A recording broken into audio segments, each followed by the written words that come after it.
আরে বন্ধু, তুই হাইছস? বন্ধুর বোনের বিয়ে আর আমি আসবো না? তুই এত বড় লোক হইয়া আমার গরিব বোনের বিয়েতে আইছস, আমি অনেক খুশি হয়েছি। আরে বন্ধুর তুই কখনো ধরি গরিব হয় না কি রে? তুই আসলে অনেক বড় মনের মানুষ। আচ্ছা চল ভিতরে চল। দেখ সালমা কে আইছে।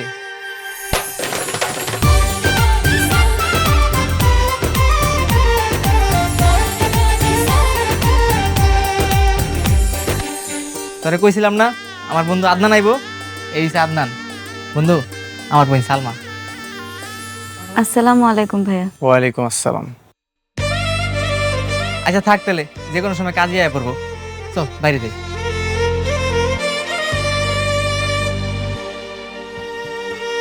তোর বোন মার্শাল্লাহ অনেক সুন্দর, একদম পরীর মতো দেখতে। যে ছেলেটা তোর বোনকে বিয়ে করবে তো ভাগ্যবান পুরুষ। যদি সুযোগ থাকতো তাহলে আমি একবার চান্স নিতাম। কি যে কস না, দোয়া কর সব যাতে ঠিকঠাক হয়ে যায়।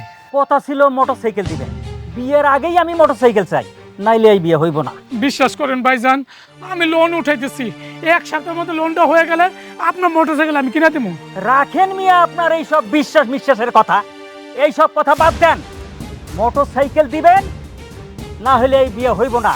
আর একবার যদি বিয়ে হয়ে যায় আমি মোটরসাইকেল পামু? ভাইজান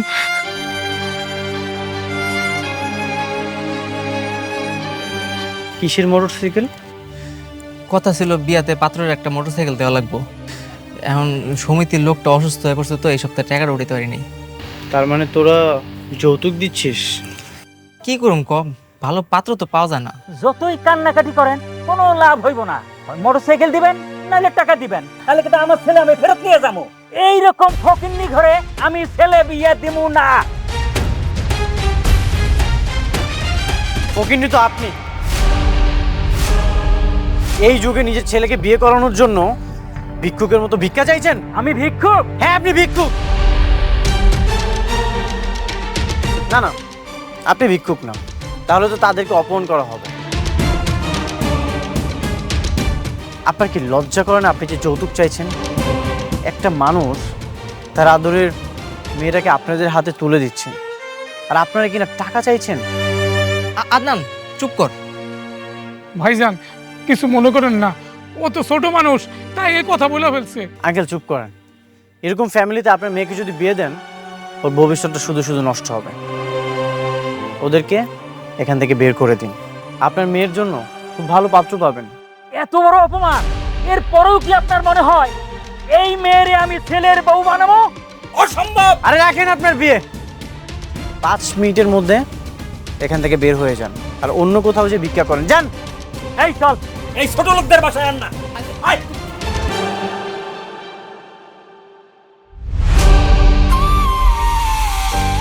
এটা কি হইলো? এইটা তুই কি করলি আদনান? তুই জানোস কত কষ্ট করে এই পাত্র ঠিক করছিলাম, আর তুই বিয়েটা ভাঙা দিলি। তুই আমগো এত বড় ক্ষতি কেন করলি? আমি কোনো ক্ষতি করিনি। তোর বোনের বিয়ের জন্য অনেক ভালো পাত্র পাবে। পাত্র?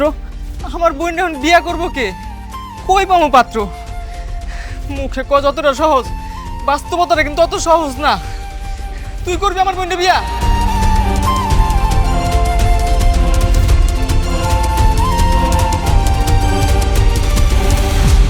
হ্যাঁ, আমি বিয়ে করব।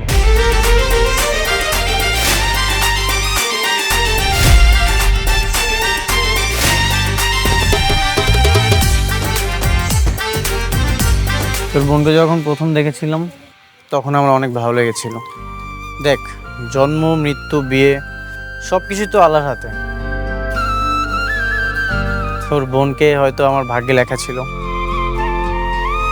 তুই এত কোটিপতি বাবার সন্তান, তুই আমার গরিব বোনে কেন বিয়া করবি? আমি তাকে ভালোবাসতে চাই, সারা জীবন একসাথে থাকতে চাই।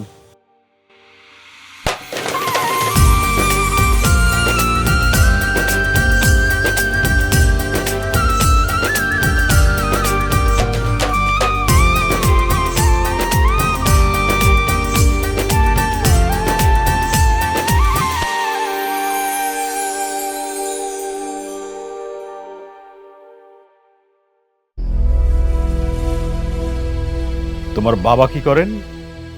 ওর বাবা আদনান, তুমি যাকে বিয়ে করে এনেছো সে কি কথা বলতে পারে না বাবা? যাকে প্রশ্ন করেছি তাকে কথা বলার সুযোগ দাও। বলো। মানে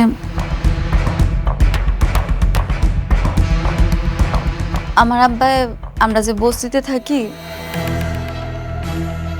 এর পাশে যে বাজারটা আছে ওইখানে সবজি বিক্রি করে। বাহ, বিউটিফুল। আফতাব চৌধুরীর একমাত্র ছেলের শ্বশুর একজন সবজিওয়ালা। কি জঘন্য, কি বিশ্রী একটা ঘটনা ঘটিয়েছে তোমার ছেলে। বাবা, তুমি কিন্তু আমার ওয়াইফের সামনে তার বাবাকে অপমান করছো, এটা কিন্তু একদমই ঠিক না। চুপ করো তুমি। লাখ লাখ টাকা খরচ করে তোমাকে লেখাপড়া শিখিয়েছি, অথচ নিজের আত্মসম্মানটুকু তুমি শিখতে পারোনি। কি বলতে চাও তুমি বাবা? একটা বস্তি সবজিওয়ালার মেয়ে এই বাড়ির পুত্রবধূ হতে পারে না। তুমি আজই ওকে ডিভোর্স দিবে এবং ওর সবজিওয়ালা বাবার কাছে ফিরিয়ে দিয়ে আসবে। অসম্ভব। আমি ওকে বিয়ে করেছি, মৃত্যুর আগ পর্যন্ত আমি ওর পাশে থাকবো। আদনান, তুমি ভুলে যেও না তুমি আফতাব চৌধুরীর একমাত্র সন্তান এবং তোমার বাবা এক কথার মানুষ, সেটা তুমি ভালো করেই জানো। আমিও তোমার মতো এক কথার মানুষ বাবা। তুমি যদি আমাদেরকে মেনে না নাও তাহলে বাসা ছেড়ে চলে যাবো। আদনান, তুই এসব কি বলছিস বাবা? ঠিক আছে, তুমি বেরিয়ে যাও। তোমার মতো সন্তান আমার দরকার নেই। যে সন্তান বাবার সম্মান রক্ষা করতে পারে না তার মতো সন্তান আমার দরকার নেই। যাও। চলে যাচ্ছি, তবে জেনে রাখো খুব সহজে কিন্তু এখানে আর ফিরবো না। যাও, তুমি চলে যাও। কোনোদিন যদি এই মেয়েকে তুমি ত্যাগ করতে পারো সেই দিন এই বাড়িতে ফিরবে, অন্যথায় ফেরার দরকার নেই। তাহলে তো আর কখনোই ফিরবো না।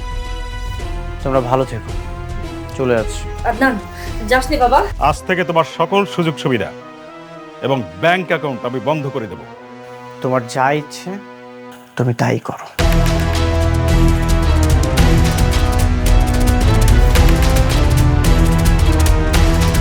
দেখলে তো কত বড় বেয়াদব জন্ম দিয়েছো তুমি।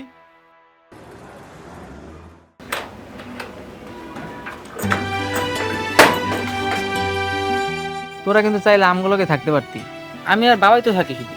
না মামুন, আমি সালমাকে বিয়ে করেছি, আমি ওকে আমার কাছেই রাখবো।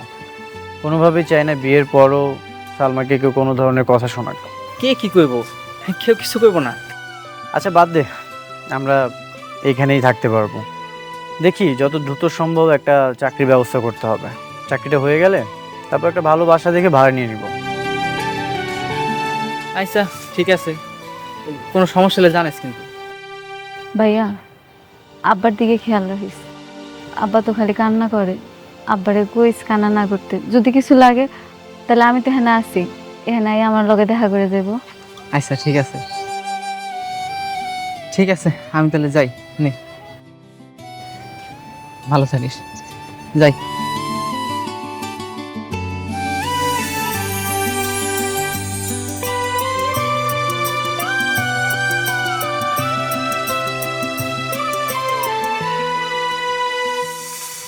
আমার জন্য আপনার কত বড় ক্ষতিটা হয়ে গেল। আপনার আম্মা আব্বা আপনার বাসা থেকে বাইরে করে দিল। আপনার আমার বিয়ে করাটা উচিত হয়নি। তোমার জন্য কেন হবে? সব কিছু হয়েছে আমার বাবার অহংকারের কারণে। তুমি কেন শুধু শুধু নিজেকে অপরাধী ভাবছো? তারপর আমার বিয়েটা ভাঙা যাওয়ার পরে তখন আপনার হুট করে আমার বিয়ে করতে রাজি হওয়া উচিত হয়নি। আপনি তো আমার থেকে অনেক ভালো মেয়ে পাইতেন। তোমাকে প্রথম দেখেই আমার অনেক ভালো লেগেছিল। বিয়েটা ভেঙে গেছে, ভালোই তো হয়েছে। আমি খুশি মনে তোমাকে বিয়ে করেছি। আল্লাহ যা করেছে, যা রেখেছে ভাগ্যে, আশা করি ভালোই রেখেছে। ইনশাআল্লাহ। আমি সবসময় তোমার পাশে থাকতে চাই, ভালোবাসা দিয়ে। আপনার আমি কথা দিতেছি, আমি সারা জীবন আপনার পাশে থাকব। আচ্ছা, কালকে কিছু আসবাবপত্র কিনতে যাব। আমার কাছে কিছু টাকা আছে, সেগুলো দিয়ে হয়ে যাবে। আচ্ছা, তাহলে আমিও আব্বারে কমু আমগো কিছু জিনিসপত্র কিনে দিতে। না, বাবাকে কিছু বলবে না, বাবার থেকে কিছু নেওয়া যাবে না। এই বাসাটায় আসার পরে তো এখানে খাট আছে, আরও কিছু আসবাবপত্র আছে। রান্নার কিছু জিনিসপত্র দরকার, সেগুলো কালকে নিয়ে আসবো। আচ্ছা ঠিক আছে।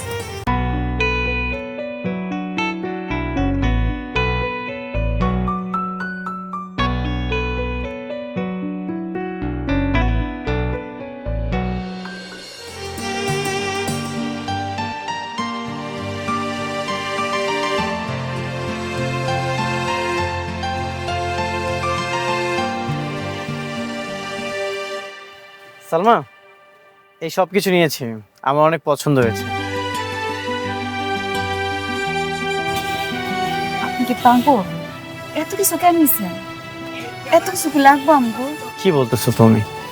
আমাদের নতুন সংসার না, এগুলো তো আমাদের অবশ্যই দরকার। দেখো, একটাও কিন্তু অপ্রয়োজনীয় না। সবগুলো অপ্রয়োজনীয়।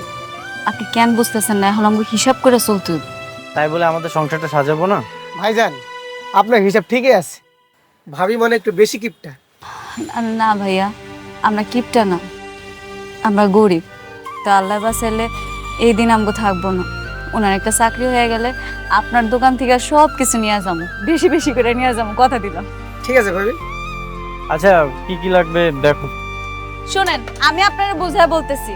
আমগো আপনি 2টা প্লেট দিবেন, 2টা চামচ, একটা কড়াই দিবেন, আর হচ্ছে একটা ভাত রন্ধনের পাতিলা দিবেন। এই কটা দিলেই হবে। আচ্ছা ভাবি, ঠিক আছে, দিচ্ছি।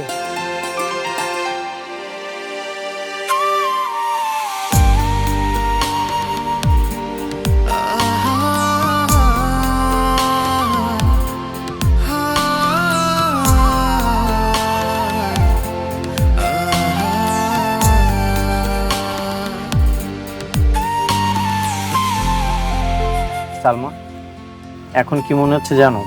তোমাকে যদি আমি বিয়ে না করতাম তাহলে এত সুন্দর একটা জীবন আমি উপভোগ করতে পারতাম না। কেন? আপনি যে বড়লোক বাড়িতে ছিলেন, ওখানে সুখে ছিলেন না বুঝি? ছিলাম। এই যে তুমি রান্না করছো, তোমার পাশে আমি বসে আছি, আমি কখনোই আমার বাবা মার এমন মুহূর্ত দেখিনি। আমার মা তো সংসার সামলানো নিয়ে ব্যস্ত, আর বাবা সকালে যায় রাত্রে আসে, উনি তো বিজনেস নিয়ে ব্যস্ত থাকে। শোনেন, আপনার একটা কথা বলি, জীবনে টাকা পয়সার মূল্য আছে। আপনার বাবা আপনার জন্য যা করছে, আপনার ভবিষ্যতের কথা চিন্তা করে করছেন। কিন্তু আপনি কি করছেন? এটা কষ্ট দিয়ে একটা সবজিওয়ালি মায়েরে বিয়ে করে নিয়ে আসছেন। বাবার পক্ষ নিচ্ছ তো নাও, আমি কিছু মনে করছি না, কিন্তু আমার বাবা আমাদের বিয়েটা মেনে নিলেন না। কেন মেনে নেয়নি জানো? কারণ অহংকার। এই অহংকার একদিন আমি ধ্বংস করে দিব। আচ্ছা কইরেন, এখন জানি একটু তেলের বোতল নিয়ে আসেন। তেল আনতে মনে নাই, রানমুখী দিয়া। আচ্ছা,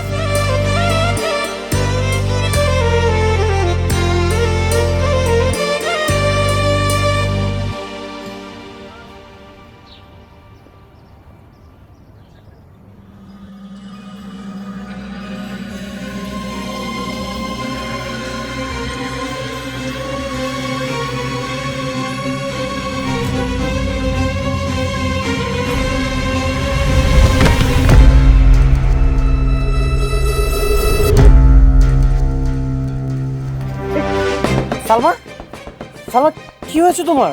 ঠিক আছো তুমি? আমার মাথা জানি কেমন ঘুরাইতেছে, বাম পাশটা ব্যথা করতেছে মাথা। মাথা ঘুরাচ্ছে? বমি পাচ্ছে নাকি? হয় একটু একটু। গতকালকে তো বিয়ে করলাম, কি কোনো সুসংবাদ পাবো নাকি? আপনার কি মাথাটা ঠিক আছে? কি হইতেছেন এসব? তোমার মাথা ঘোরাচ্ছে, বমি বমি ভাব হচ্ছে, এটা তো তেমন একটা ভালো লক্ষণ না। চলো, তোমাকে এখনই ডাক্তারের কাছে নিয়ে যেতে হবে। না, আমি ঠিক হয়ে যাবো। বলেছি না, তোমাকে এখনই ডাক্তারের কাছে নিয়ে যেতে হবে। চলো তুমি। আচ্ছা ঠিক আছে, নিয়ে যাবেন। আগে রান্নাটা শেষ করি, আপনি আমার পাশে বসেন। যদি কিছু হয় আপনি আমার ধরেন। আচ্ছা। বিয়ে হয়েছে কতদিন? গতকাল। গতকালকে বিয়ে হয়েছে আর আজকেই চলে আসছেন প্রেগন্যান্সি টেস্ট করতে? না মানে, ওর খুব মাথা ঘুরছিল, বমি বমি ভাব হচ্ছিল, সেই জন্য এসেছি। এটা তো কোনোভাবেই সম্ভব না। আপা, কি বলে আপনার হাজবেন্ড এগুলো? ম্যাডাম, আপনি একটু টেস্টের রিপোর্টগুলো দেখেন না, সব কিছু ঠিকঠাক আছে কিনা। অনেক সময় বিয়ের আগে প্রেমিক প্রেমিকা শারীরিক সম্পর্ক করে বিয়ে করে, সেক্ষেত্রে বিয়ের পরে প্রেগনেন্ট হওয়ার একটা বিষয় থাকতে পারে। আপনারা কি প্রেম করে বিয়ে করেছেন? না না, ওর সাথে প্রথম দেখাতেই আমার বিয়েটা হয়েছে। এর আগে আমরা কেউ কাউকে চিনতাম না। তাহলে বাচ্চার কথা কেন আসতেছে? আচ্ছা আপা, আপনার কি বিয়ের আগে কারোর সাথে কোনো রিলেশন ছিল? আই মিন, তার সাথে শারীরিক সম্পর্ক? জি, এগুলো আপনি কি কইতেছেন? বিয়ের আগে তো আমি ছেলেগুলোকে ঠিক মতো কথাই কইতাম না, আর শারীরিক সম্পর্ক তো অনেক দূরের কথা। ম্যাডাম, এই যে রিপোর্ট। আচ্ছা, ইউরিন টেস্টের রিপোর্ট চলে আসছে, আমি একটু চেক করে দেখি। হ্যাঁ, তুমি কোনো চিন্তা করো না, ভালো কিছুই হবে। তারপর একটু টেনশন লাগতেছে। আপনি প্রেগনেন্ট না, সব কিছু স্বাভাবিক আছে, কোনো সমস্যা নাই। আর বাচ্চা পেটে আসা এত সহজ না। কিন্তু ওর তো খুব মাথা ঘোরাচ্ছিল, বমি বমি ভাব হচ্ছিল, তাহলে এগুলো কিসের লক্ষণ? অনেক সময় বিভিন্ন কারণে এটা হতে পারে। আর আমি 2টো টেস্ট আরও লিখে দিচ্ছি, আপনি কালকে টেস্টের রিপোর্ট আমাকে অবশ্যই দেখায় যাবেন, ঠিক আছে? ঠিক আছে, ধন্যবাদ।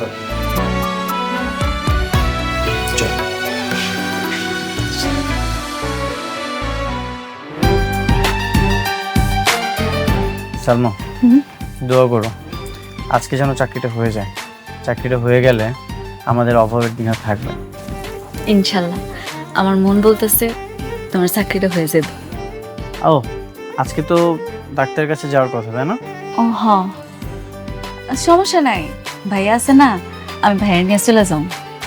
ঠিক আছে, তাহলে তো কোনো সমস্যা নেই। সাবধানে যেও, আর আমি রাতে এসে সব শুনবো। ঠিক।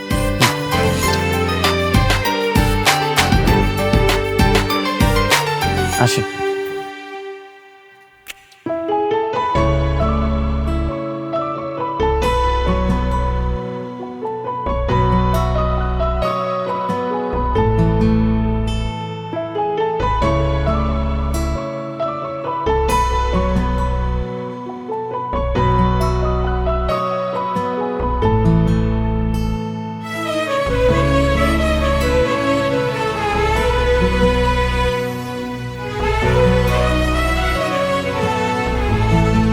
ভাই, এখানে কোনো চাকরি হবে?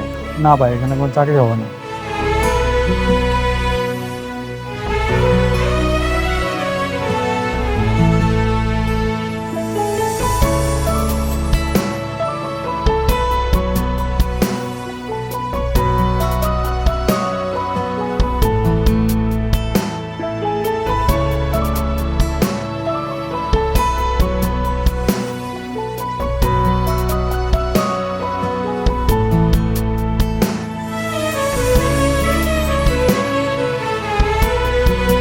হ্যালো। রোকন, হ্যাঁ বল। আমাকে একটা চাকরির ব্যবস্থা করে দিতে পারবি? খুব ইমার্জেন্সি। কি বলস, তুই চাকরি করবি? আমার তো বিশ্বাসই হচ্ছে না। সত্যি আমি চাকরি করব। বাবার সাথে রাগ করে বাসা থেকে বের হয়ে গেছে। ও আচ্ছা, তাই বল। আমার জানাশোনা আপাতত নাই। তার মানে তুই কোনো ব্যবস্থা করতে পারবি না? না।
কি ব্যাপার, তোমার এমন দেখাইতেছে কেন?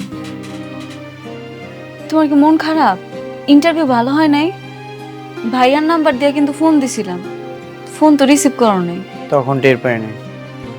তারপর আমি এবার কল দিয়ে কথা বলেছি, ইন্টারভিউটা ভালো হয়নি। সত্যিই বাস্তবতা অনেক কঠিন। তুমি চিন্তা করো না, আল্লাহ ভরসা একটা না একটা ব্যবস্থা হয়ে যাবে। একটা না একটা ব্যবস্থা হবে। সালমা, তুমি ডাক্তার দেখিয়েছিলে? ডাক্তার কি বলেছে? হ্যাঁ, ডাক্তার কইছে যে শরীর একটু দুর্বল, তো এই জন্য মাথা ঘুরান দিছে, ঠিক হয়ে যাবে। যাক, তাহলে তো ভালো, কোনো সমস্যা নেই। একটা কথা, বলো।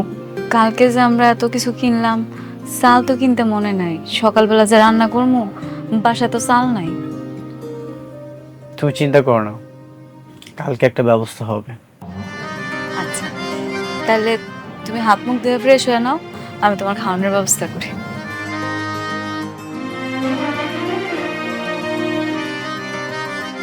যেভাবেই হোক একটা চাকরির ব্যবস্থা করতে হবে।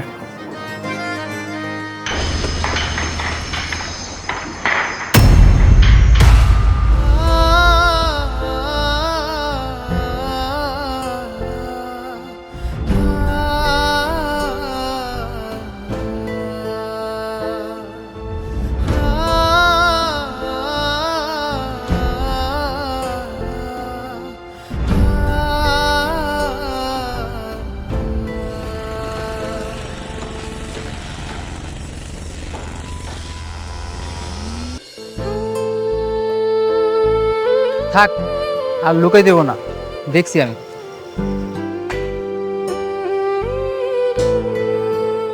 পালাবো কেন? তোর এই অবস্থা আদনান, তুই এইসব কাজ করতেছ? তোর বাবা এত বড় লোক, আর তুই আমার বোনকে বিয়ে করে এখন তোর এইসব কাজ করা লাগতেছে? তাতে কি হয়েছে? কোনো কাজই তো ছোট না। আর তাছাড়া আমি তো ভিক্ষা করছি না, পরিশ্রম করছি। তার লেগে এইসব কাজ? দেখ মামুন, এখানে নগদ টাকা। আমার বাবা তো আমার সকল ব্যাংক অ্যাকাউন্ট লক করে দিয়েছে। আমি চাইলেও কোনো কিছু কিনতে পারছি না, তাই এই কাজ করছি, পরিশ্রম করছি। আমার তো কোনো সমস্যা হচ্ছে না। আমার না অনেক খারাপ লাগতেছে তোর এরকম দেখা, আমি আসলে মানতে পারতেছি না। আচ্ছা, আমার কাজটা প্রায় শেষের দিকে, তুই একটু দাঁড়া, আমি কাজটা শেষ করে আসতেছি।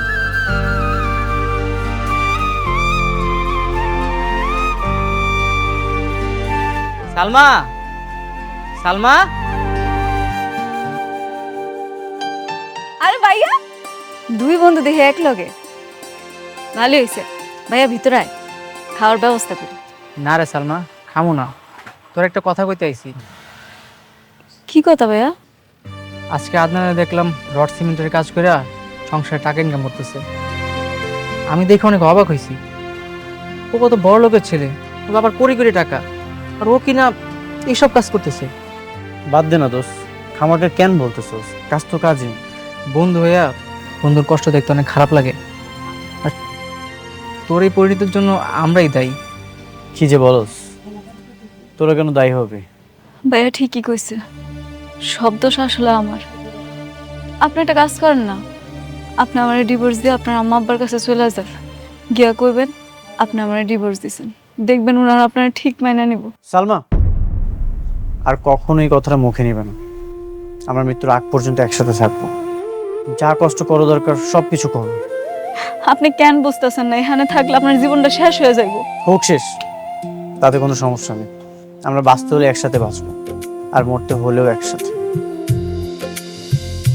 তুমি আর আমি চলি মেঘের পালকি চড়ে, গল্পেরা সব ডানা মেলে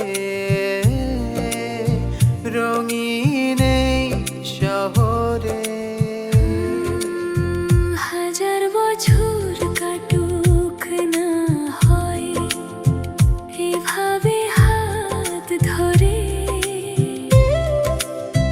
ভালোবাসা অমর থাকুক হৃদয় গহীনে।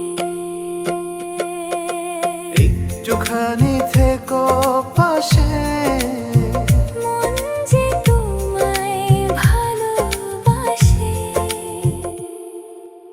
ভাই, শাড়িটা লাস্ট কত টাকা রাখতে পারবেন? যদি আমাদের বাজেটের মধ্যে হয় তাহলে নিব। ভাইয়া এটা লাস্ট 4,500 টাকা রাখা যাবে।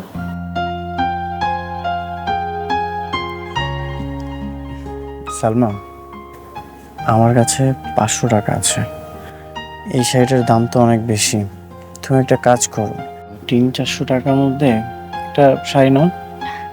না থাক, নেওয়া লাগবো না, সমস্যা নাই তো। তোমার কাছে যখন টাকা হইব তখন তুমি কিনা দিও। না না, মার্কেটে যেহেতু এসেছি কিছু না কিছু তো নিয়ে যেতেই হবে। 200-300 টাকার মধ্যে শাড়ি নাও, কম দামের মধ্যে। আরে না, আমরা এমনও পড়া হয় না, নিয়ে এমনি ফালা রেখে ঘরের মধ্যে। কি দরকার শুধু শুধু টাকা নষ্ট কর?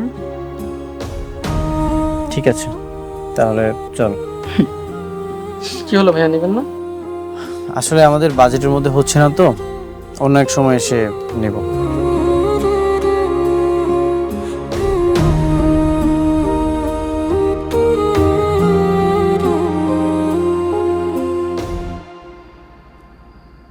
সালমা, আজকে তোমাকে শাড়িটা কিনে দিতে পারলাম না, মন খারাপ করো না। আরে না, মন খারাপ করুন কেন? যখন তোমার টাকা হইব তখন তুমি আমার কিনে দিও। আচ্ছা ঠিক আছে, আমি না কখনো অভাব বুঝিনি, এভাবে যে জীবনে সংগ্রাম করে চলতে হয় এটাও আমি কখনো ভাবিনি। যাই হোক, তবে এই জীবনটা আমি বেশ উপভোগ করছি। ঠিকই বলছো, জীবনে কষ্ট ছাড়া না সহজে কিছু পাওয়া যায় না।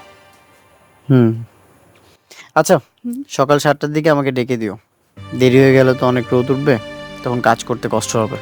আচ্ছা ঠিক আছে, ঘুমাই পড়। আচ্ছা।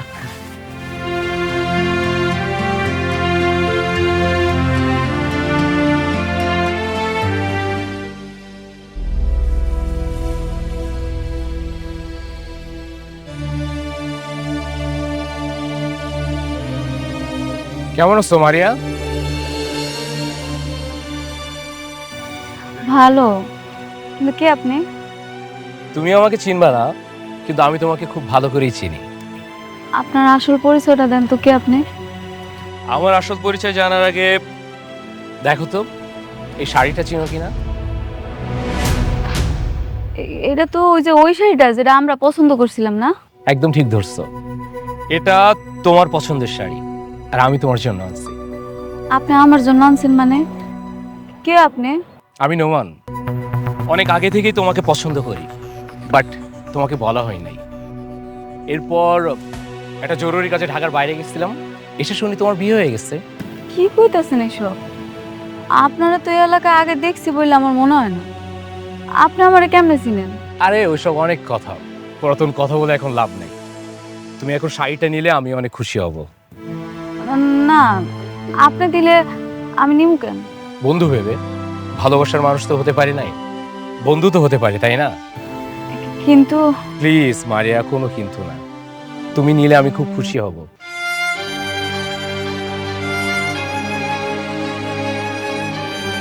Please. Thank you so much. আচ্ছা, আমি আসি। ওকে, আবার দেখা হবে আমাদের।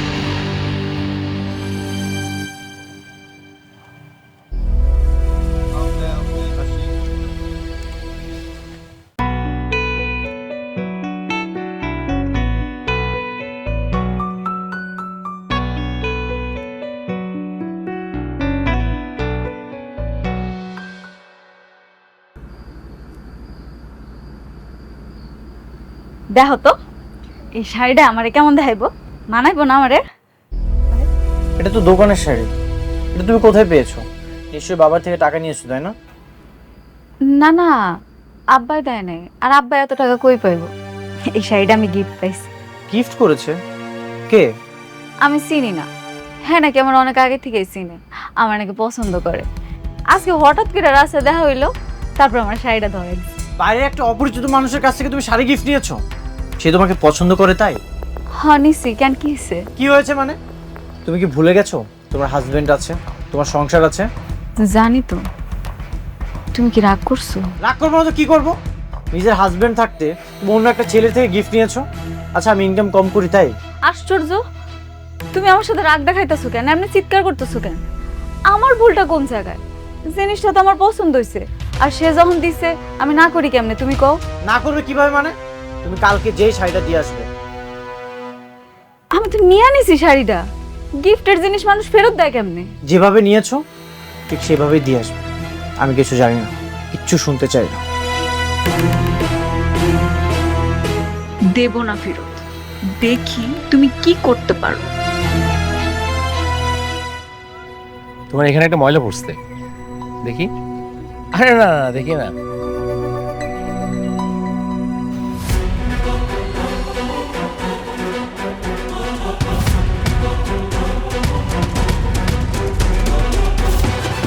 সালমা,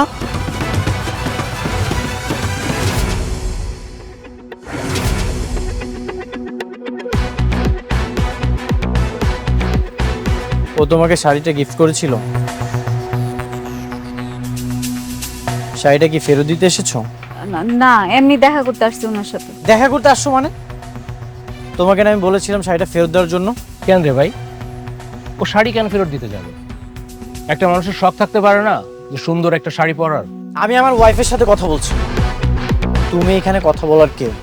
উনি ঠিকই বলছে, উনি আমার শখ কইরা শাড়িটা দিছে, আমি কেন পরবো না? আমি অবশ্যই শাড়িটা পরবো, আমি শাড়ি ফেরত দিব না ওনারে। সালমা, তুমি সামান্য একটা শাড়ির জন্য আমার সাথে ঝগড়া করতেছো? সামান্য শাড়ি মানে? আরে এই সামান্য শাড়ি তো তুমি তার কিনে দিতে পারো না। আমার বোঝা শেষ, তোমার সাথে থাকলে এর জীবন একদম শেষ। কোনো জীবনের স্বাদ আহ্লাদ কোনো কিচ্ছু থাকবে না। আমি কি পারি না পারি সেটা আমি খুব ভালো করেই জানি। সালমা, তোমার জন্য আমি সব কিছু ছেড়ে চলে এসেছি, এত কষ্ট করে সংসারটা চালাচ্ছি, আর তুমি পরকীয়া করছো। হ্যাঁ করতেছি, আমি বুঝতে পারছি। তুমি সামান্য শাড়ির জন্য আমার সাথে যে ব্যবহারটা করলা, ভবিষ্যতে তুমি আমার লগে আরো খারাপ ব্যবহার করবে। তুমি তোমার রাস্তা মাপো, আর আমি আমার ব্যবস্থা করব। ব্যবস্থা করবে মানে? তুমি কি আমার সাথে থাকবে না? আরে বাংলা কথা কি কানে যায় না? ও বলছে তো তোমার রাস্তা মাপতে। তুমি ওর জীবনে কি দিচ্ছ? বাজার করার টাকা আছে তোমার কাছে? বাজার করার টাকাই তো তোমার কাছে নাই, তুমি কি করবা জীবনে? যাও রাস্তা মাপো, যাও। বেঈমান, প্রতারক। হ্যাঁ, আমি বেঈমান প্রতারক, তুমি যাও।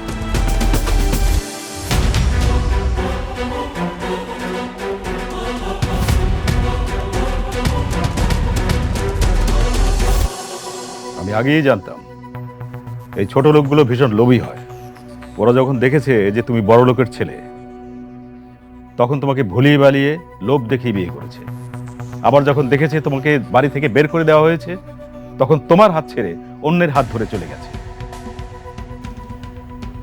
আমি ভুল করেছি বাবা, সরি।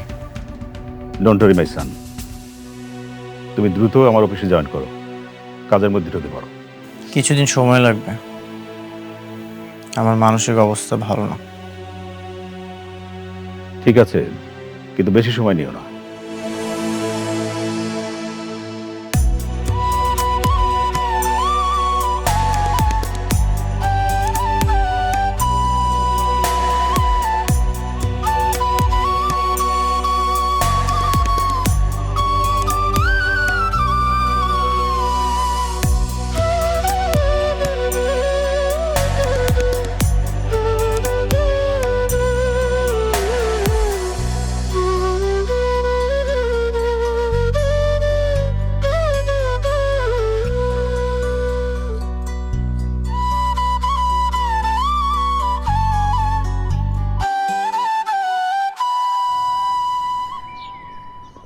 খাও।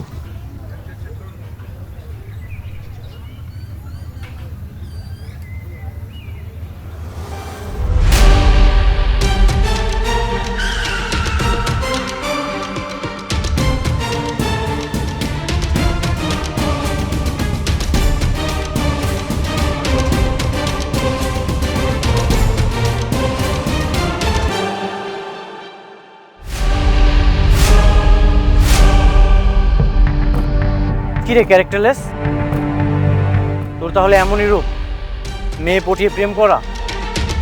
মানে কি বলতেছেন আপনি? সেটা এই ক্যারেক্টারলেসটাকেই জিজ্ঞাসা করো।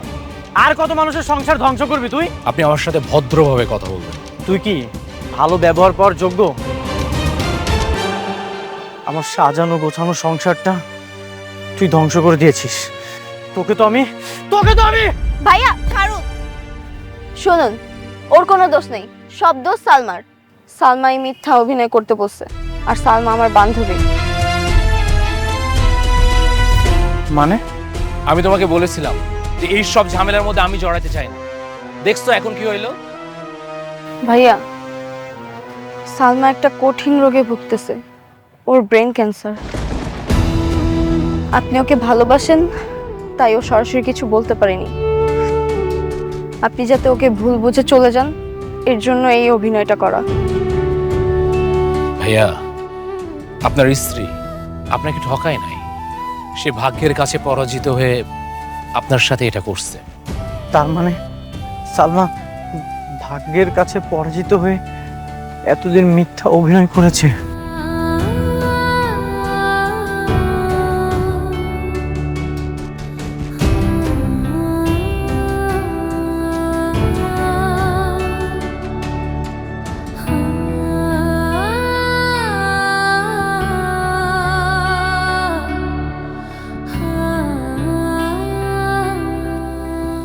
সালমা, সালমা,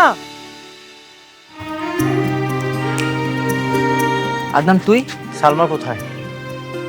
ঘরেই আছে, তুই আবার আইসস কেন? সালমার যে এত বড় একটা রোগ হয়েছে, তুই তো আমাকে জানাতে পারতি। তুইও আমাকে জানালি না। সালমা চাই নাই তুই এগুলো যাই না কষ্ট পাস। আচ্ছা, সালমা কোথায়? সালমা, সালমা।